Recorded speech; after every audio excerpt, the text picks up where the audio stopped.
to support this motion on an intellectual point of view or from a scholar's point of view. And number one, Mr. Speaker, I want to thank the Chairman Budget Committee, Honorable Ndindi Nyoro, for the great work that he has done on this supplementary budget, and also members of the Budget Committee. Number two, Mr. Speaker, the essence of creating a budget is for money to flow in the economy.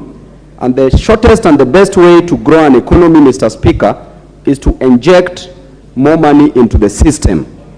And that is through a budget, Mr. Speaker. We remember, Mr. Speaker, during the Great Depression in the United States of America, and at this point I would like members to keenly listen to me. Those who are walking, please sit down and listen to this information. Mr. Speaker, during the Great Depression, that the economy of this world, the global economy, the American economy was being assaulted, and it is considered as the greatest downturn that almost brought the United States of America's economy to its knees. During the leadership of the then President Franklin D. Roosevelt, Mr. Speaker, the causes of this depression, number one, was the crash into the stock market, and number two, the collapse of the banks. And in such a way that in 1933, Mr. Speaker, there was 25% rate of unemployment in the United States, followed by over 5,000 banks collapsing. Mr. Speaker, what was the solution to this? There was the great researcher and an economist from the Great Britain that I love referring to. Mr. Speaker, he was consulted, and his name is John Maynard Keynes. Keynes was born in 1883 and died in 1946. Mr. Speaker, Keynes came up with a theory called the Keynesian theory. That, I know Mheshimiwa Shakil is not understanding what I'm saying, so he's saying that's all. There's nothing you can say because you have, okay, be there with your liquid intelligence. Mr. Speaker, now the Keynesian theory stated clearly. Mr. Speaker, John Maynard Keynes came up with a theory called the Keynesian theory that advised that we inject more money into the economy, as we are doing now through the budget. And injecting more money into the economy means you are creating more demand, because if a common man in Soweto, in Embakasi's constituency, has money in his pockets, this man will go and do shopping, will spend. That is called the trickle-down effect, because it is coming from up, not bottom up. That is, now, Mr. Speaker, when there was more money, when there is more money into the pockets of the people, people will spend more. And as people spend more, Mr. Speaker, the demand increases. With an increment in demand, there will be an increment in supply. Or rather, if you like to put it, with an aggregate increment in the aggregate demand, there will be a simultaneous aggregate increment in the aggregate supply. And when the two meet, as economists will tell you, you create what we call the macroeconomic equilibrium. Mr. Speaker, I support this budget with all my body parts and organs. Thank you.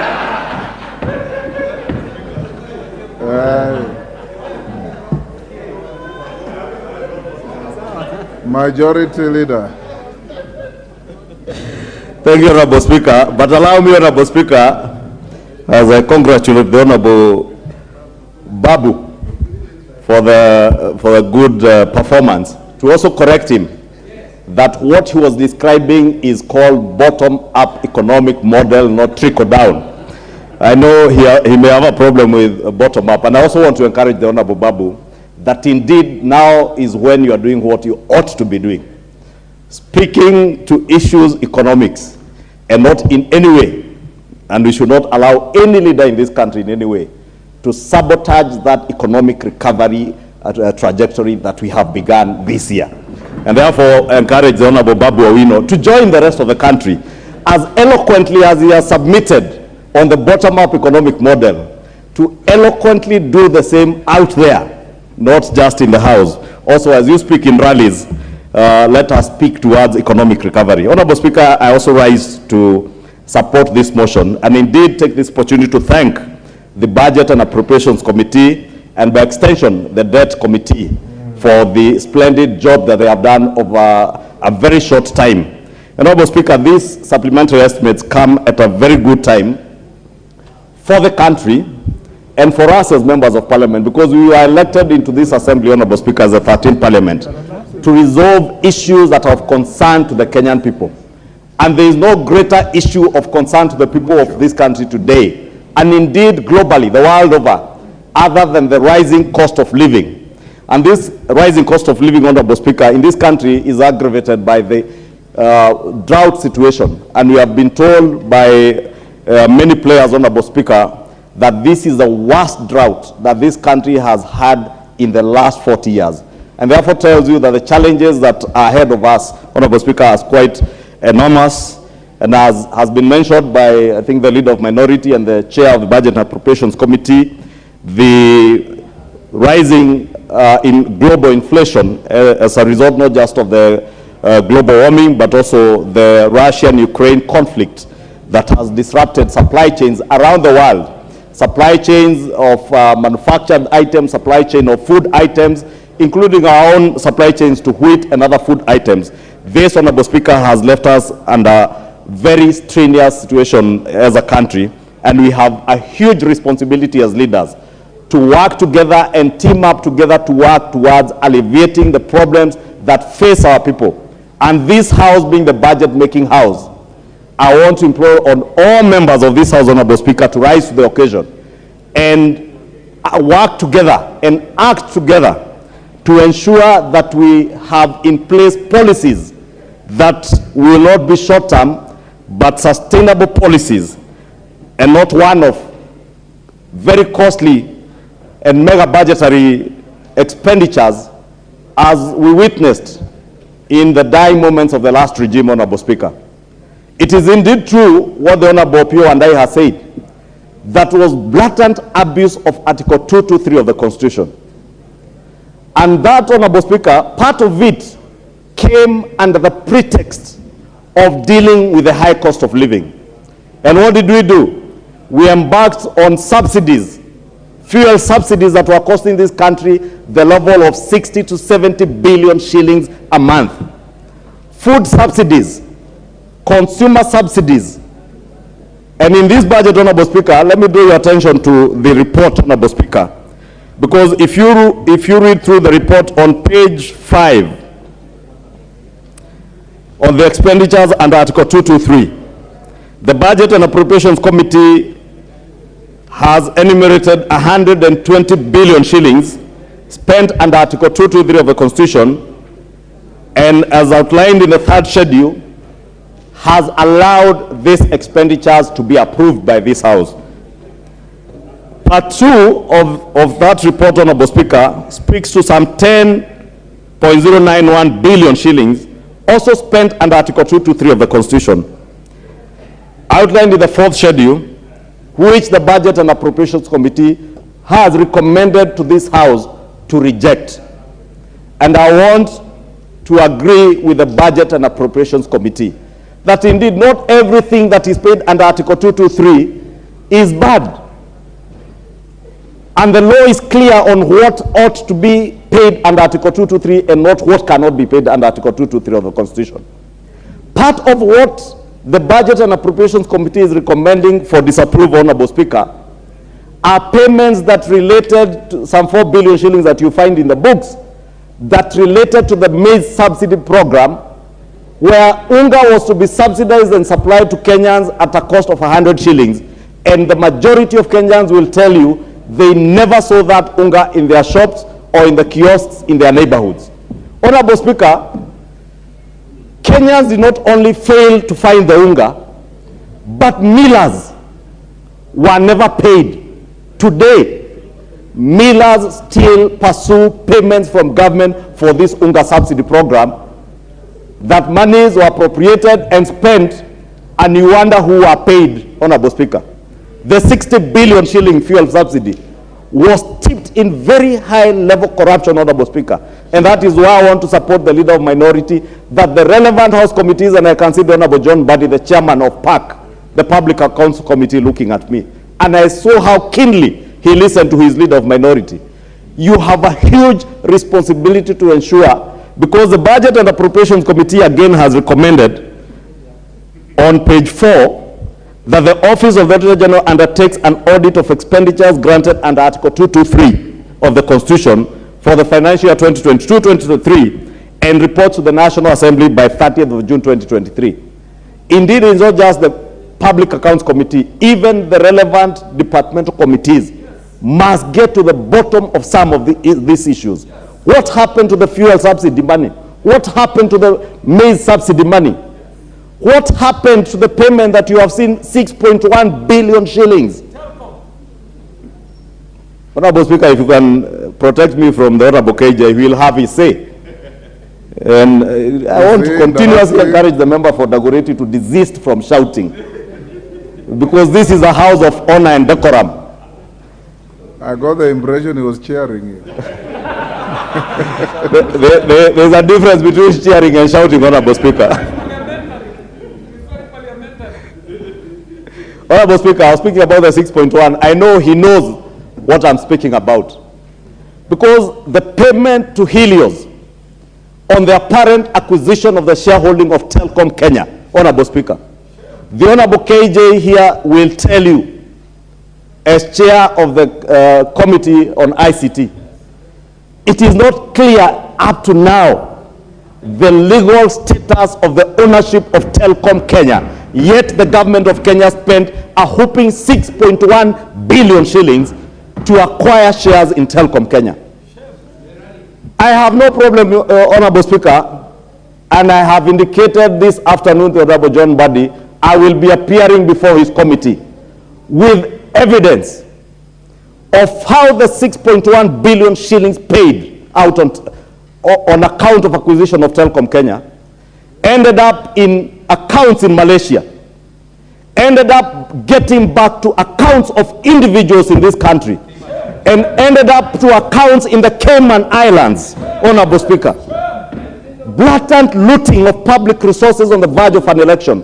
What will shock the country today, Honorable Speaker, is that the payment was processed 2 days after the elections of the 8th of August.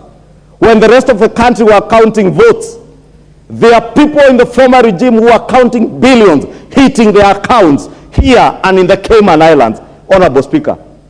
And those things must come to light, because the same characters today, Honorable Speaker, are the same people who pretend to be speaking about the high cost of living, yet yesterday you are looting this country dry, and today you are out there inciting Kenyans, telling Kenyans the cost of living has gone up. It is you who took the cost of living high. It is your blatant looting of our country that has driven our economy to where it is, and we must speak about these things without fear, without favor. We told them then, and we will continue to tell them even today, Honorable Speaker. Honorable Speaker, the leader of minority pointed out to issues under 223 that have also been paid by this nonsense regime, as he called it. This regime has indeed made payments out of the 120 billion shillings under Article 223.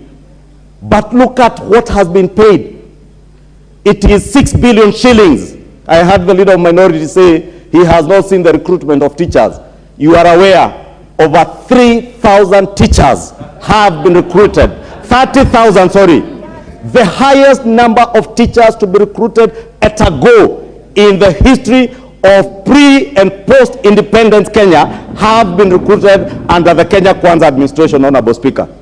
The 30,000 teachers, those who were there before, instead of allocating 6 billion shillings to recruit teachers, yet they were the initiators of the junior secondary and CBC program.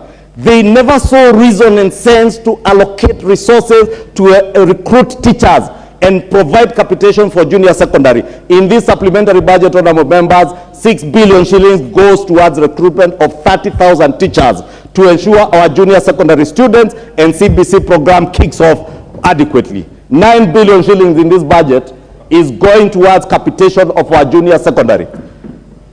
2.9 billion in this budget is going to a nation, Honorable Speaker, that bedeviled members of parliament under their CDF kitties. Arrears under CDF. That after the passage of this supplementary budget, you will have 2.9 billion shillings that will clear all the arrears that have bedeviled constituencies that have had arrears up to and including the year 2022-2023. And therefore, I want to ask members, even as we get these arrears, please commit a number of these resources to ensuring that we support our education sector.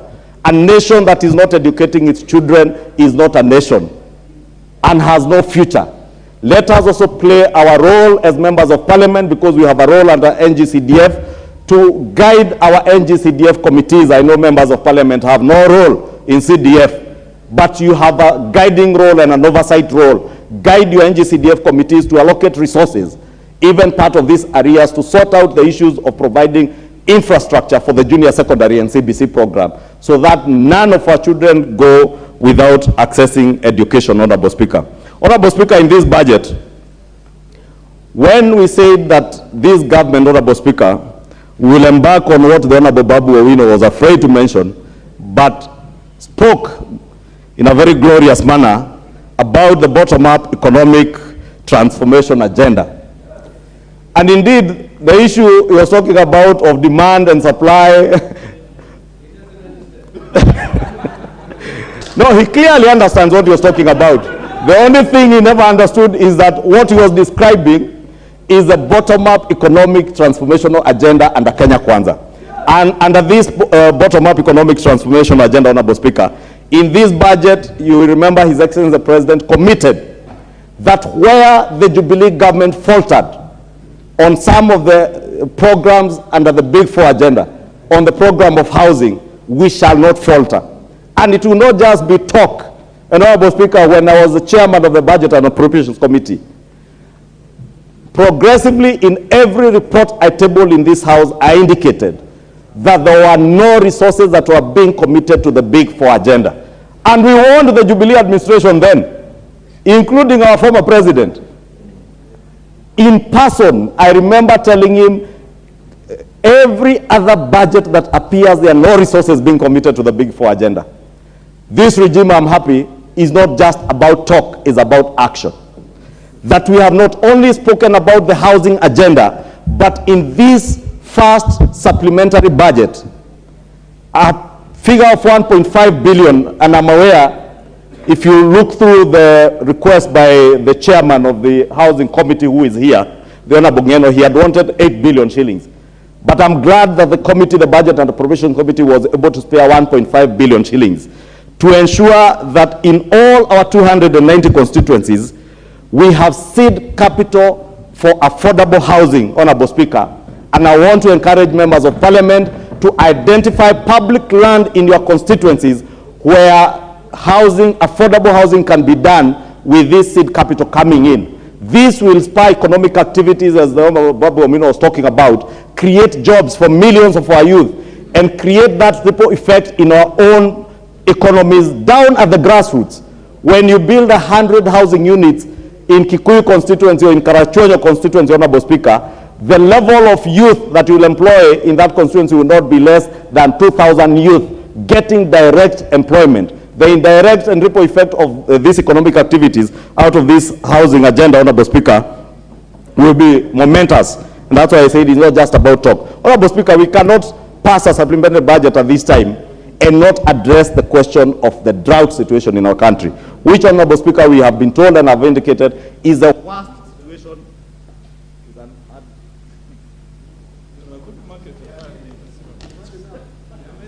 Time is up. Just to conclude. I'll give you 2 minutes to conclude. Thank you, Honorable Speaker. I was speaking about the drought situation, and if you go through the figures, Honorable Speaker, Another 5 billion shillings is going towards drought mitigation programs in various ministries. Honorable Speaker, there also the issue of the insecurity situation in the North Rift, Honorable Speaker. And you see a lot of money, at least a figure of 200 million towards police operations and security operations to restore peace and restore sanity in the North Rift and parts of Samburu, Honorable Speaker, where there are issues. There are also the issue of critical road interventions in constituencies that is there, and another 1.3 billion shillings that is going towards construction of sheds at EPZA as an economic niche for the hustler economy, Honorable Speaker, to ensure that we create job opportunities. Honorable Speaker, let me not belabor so many things in terms of the actual figures that have been provided for under this supplementary, but say, Honorable Speaker, that the Article 223 payments, as I indicated, when the time comes, all this evidence shall be adduced before the relevant committees. And I want to challenge the Honorable John Buddy, the chairpersons of public investments committees, to get to the bottom of all these Article 223 payments.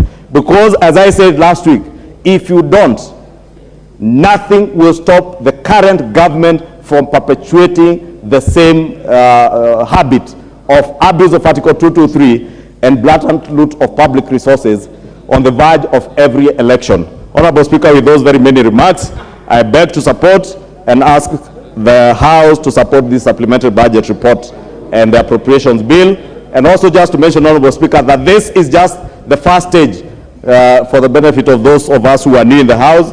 This process will be completed with the passage of the appropriation bill as at when we pass this report. And therefore seek your indulgence and your patience to the conclusion of this debate, and even hopefully tomorrow or the day after to handle the appropriations bill to allow these resources now that have been committed to go to the MDAs for spending, and for that spending to spur the economic activities that we envision for this country. With those many remarks, thank you, Honorable Speaker. Honorable